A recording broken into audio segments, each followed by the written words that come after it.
মধ্যরাতে হঠাৎ চোখ খুলে গিয়ে আল্লাহ তাআলার দুইটি নাম পড়ুন, তারপরে ফলাফল দেখবেন আপনি নিজে অবাক হয়ে যাবেন। মধ্যরাত, এই রাতটা হচ্ছে রাতের শেষ অংশে যদি আপনার চোখ খুলে যায় তাহলে মনে করবেন আল্লাহ তাআলা আপনাকে সফলতার দ্বার প্রান্তে পৌঁছে দেওয়ার জন্য আপনার চোখটাকে খুলে দিয়েছে। কিন্তু দুঃখজনক হলেও সত্য, আমরা অনেকেই রাতের বেলা হঠাৎ করে চোখ খুলে গেলে অথবা ঘুম ভেঙে গেলে কিন্তু আমরা আল্লাহকে স্মরণ করি না।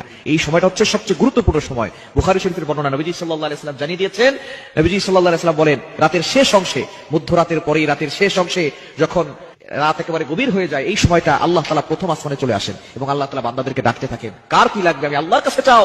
রাতের শেষ অংশে এই সময়গুলোতে, এই সময় যদি আপনার চোখ খুলে যায়, আপনি এই আমলগুলো করতে দেরি করবেন না। আপনার উযু করার দরকার নাই, ওই অবস্থায় আপনি আমলটি করবেন। আল্লাহ তাআলা দুইটি নাম পড়বেন 11 বার করে। কয়বার? এবং দুইটি নাম পড়ার আগে আপনি 3 বার দুরূদ শরীফ পড়বেন।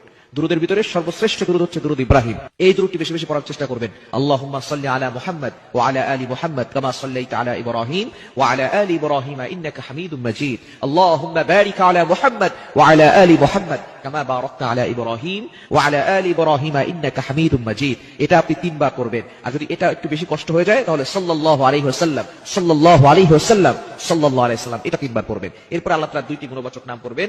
আল ওয়াহ্হাব, এটা পড়বেন 11 বার।